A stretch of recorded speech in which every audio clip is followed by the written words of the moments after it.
Cease fire की 10 inside story वो भी हम आपको बता देते हैं। इनसाइड स्टोरी क्या है, तो यहां पर आप ऐसे समझिए कि सीज फायर की इनसाइड स्टोरी में मार्को रूबियो विदेश मंत्री अमेरिका की तरफ से, जेडी वेंस उपराष्ट्रपति अमेरिका की तरफ से यहां पर बात करते हैं। और आप देखिए मार्को रूबियो की तरफ से किस किस से बात हुई। नरेंद्र मोदी, प्रधानमंत्री नरेंद्र मोदी से बात हुई, एस जयशंकर से उनकी बात होती है, एनएस डोवाल से उनकी बात होती है। तो दूसरी तरफ जेडी वेंस उपराष्ट्रपति अमेरिका की, वो किससे बात करते हैं? शहबाज शरीफ से बात करते हैं, वो आसिम मुनीर से बात करते हैं, आसिम मलिक से बात करते हैं। और ये मुलाकात होने के बाद उसके बाद ये रजामंदी बनती है। पाकिस्तान को समझाया जाता है कि आप सीज फायर का उल्लंघन नहीं करेंगे और पाकिस्तान से यह भी कहा जाता है कि आपको आतंकवाद पर प्रहार करना होगा। तो यह तो हमने आपको इनसाइड स्टोरी बताई, लेकिन भारत के जबरदस्त पलटवार के बाद पाकिस्तान मजबूत हुआ है और यह पाकिस्तान को भी समझ में आ रहा है।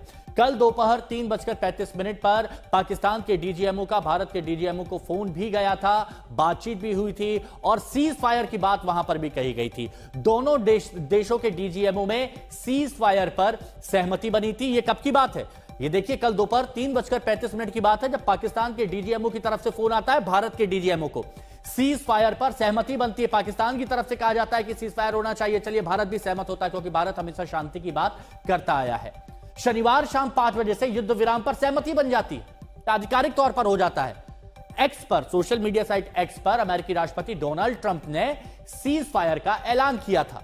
ये कब? जब 3:35 पर फोन पर बात हुई, उसके बाद 5:30 बजे एक्स पर डोनाल्ड ट्रंप की तरफ से सीज फायर का ऐलान किया जाता है। सोशल मीडिया साइट पर एक पोस्ट किया जाता है।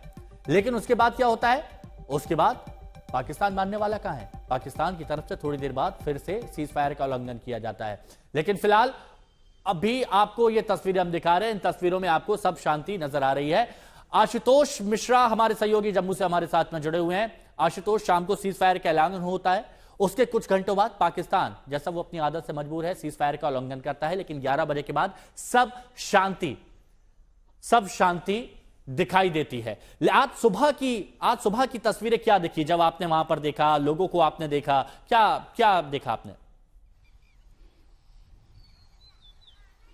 हर दिन के मुकाबले आज स्थिति बेहद सामान्य है। हाँ, एक सवाल लोगों के जहन में है कि क्या पाकिस्तान जैसे मुल्क पर कभी भरोसा किया जा सकता है, क्योंकि जैसे ही उसके देश की ओर से भी ये कहा गया कि अब सीज फायर हो चुका है, भारत ने भी कहा सीज फायर है, और वही सब कुछ हुआ जो रोज की तरह होता था। श्रीनगर में ड्रोन दिखाई दिए, कई इलाकों पर जो है शेलिंग की जानकारी सामने आई। लेकिन बहरहाल एक तस्वीर अब दिखाऊं, क्योंकि मैं जैसे ही जम्मू से आगे अखनूर की तरफ सीमावर्ती इलाकों में बढ़ रहा हूं, तो गाँव में भी कई सारी जगह गाँव खाली हो गए थे। वो स्थिति सामान्य की ओर बढ़ रही है। बस कुछ संभावनाएं हैं, कुछ सवाल है मन में लोगों के जहन में, लेकिन स्थिति देखकर कि लोग अपने खेतों में लौटे हैं, कामकाज शुरू हो चुका है और तमाम सारे जम्मू के कई सारे जो लेबर चौक है वहां लोगों का भरना शुरू हो गया है। धीरे धीरे दुकानें खुल रही हैं। हालांकि अभी तक पूरी तरह स्थिति सामान्य नहीं है, क्योंकि कल बीती रात को फिर एक बार ब्लैकआउट कर दिया गया था। तो अब दरअसल इसमें थोड़ा सा समय लगेगा और स्थितियां होती हैं, मन में कहीं ना कहीं डर, वो चिंता होती है। लेकिन लोगों को भरोसा था हमारे देश पर, लोगों को भरोसा था सेना के शौर्य पर, और वो अभी है। और इसी वजह से लोगों को लगता है कि चूंकि सीज फायर का ऐलान हुआ है, कल जब DGMO, director general of military operations जो हैं दोनों देशों के, जब उनके बीच बातचीत होगी, बातचीत के बाद जो औपचारिक रूप से शायद कोई बयान जारी किया जाए और एक बार कम से कम यह आश्वासन पाकिस्तान को, सिर्फ हिंदुस्तान नहीं बल्कि पूरी दुनिया को दिलाना होगा कि अगर उसने कुछ कहा है तो वो इस पर टिकेगा, और संभवतः इसीलिए हम देखेंगे धीरे धीरे सब कुछ सामान्य हो जाएगा। बिल्कुल। अब मौसमी हमारे साथ में बनी हुई है, मौसमी हमारे साथ में गुरदासपुर से जुड़ी हुई है। मौसमी, याद है जब कल आपने एक तस्वीर दिखाई थी कि खेत में बहुत बड़ा गड्ढा हुआ था, बहुत सारे लोग उस वक्त डरे सहमे थे कि अगर वो खेत की जगह कहीं रिहायशी इलाके में गिरता तो क्या हो जाता।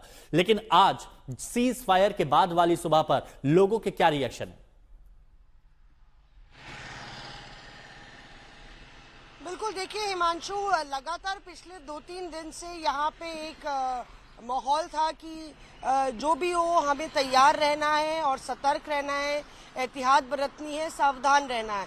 इसलिए शाम को सड़कें खाली हो जा रही थी, ब्लैकआउट हो रहा था।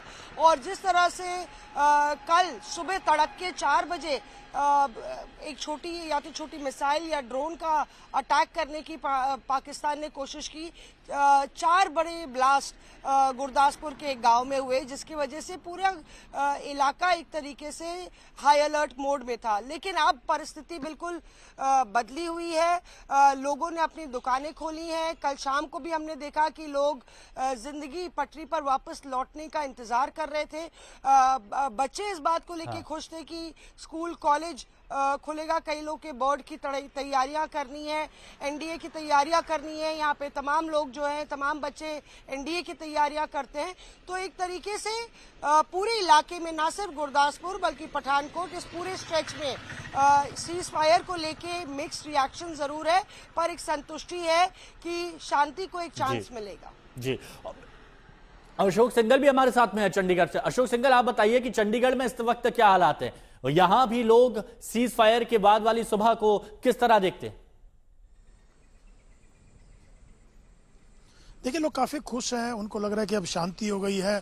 कल रात जैसे सीज फायर वायलेशन हुआ पाकिस्तान की तरफ से, तब थोड़ा लोगों को लगा कि पाकिस्तान तो कभी वादा जो करता है निभाता नहीं है, विश्वासघात हमेशा से करता रहा है, उन पर भरोसा कैसे किया जा सकता है। सीज फायर जब हुआ तो लोगों को सुकून मिला था और रात अलर्ट किया गया था, चंडीगढ़ में भी ब्लैकआउट कर दिया गया था जब हालात लगे कि एलओसी और बॉर्डर पे और पंजाब और राजस्थान गुजरात के इलाकों में ठीक नहीं है, ड्रोन से हमला करने की कोशिश की जा रही है, गोलाबारी की जा रही है, फायरिंग शुरू हो गई थी जब बॉर्डर्स के कुछ इलाकों में। तब थोड़ा यहाँ भी लोगों में पैनिक था कि पता नहीं पाकिस्तान क्या करेगा, कैसे होगा, बाज क्यों नहीं आ रहा है। लेकिन उसके बाद रात, जब देर रात उसके बाद रुक गया सब पूरा मामला, तो उसके बाद लोग काफ़ी सुकून में, और बहुत सुबह जो है ऐसा लग रहा है कि पहले जैसी 2-3 दिन पहले जैसे माहौल था वैसे शांति है। लेकिन इतना जरूर है कि पाकिस्तान को लेके जो किया, उसके बाद विदेश मंत्रालय ने भी ब्रीफिंग की, अपडेट दिया, और आज 11 बजे भी डिफेंस मिनिस्ट्री की प्रेस कॉन्फ्रेंस होने वाली है, उसमें अपडेट दिया जाएगा कि क्या स्थितियां हुई और क्या उसके बाद से अभी तक की स्थिति बनी हुई है। लेकिन सरकार और सेना पूरे अलर्ट पे है, ध्यान वॉच रखे हुए स्थिति को, पूरी सेना मुस्तैद है। और देखिए, जरूरी भी है मुस्तैद होना, हर स्थिति पर नजर बनाए रखना बहुत ज्यादा जरूरी भी है, क्योंकि पाकिस्तान ऐसा देश, ऐसा पड़ोसी जिस पर आप चाहकर भी कभी भरोसा कर नहीं पाएंगे।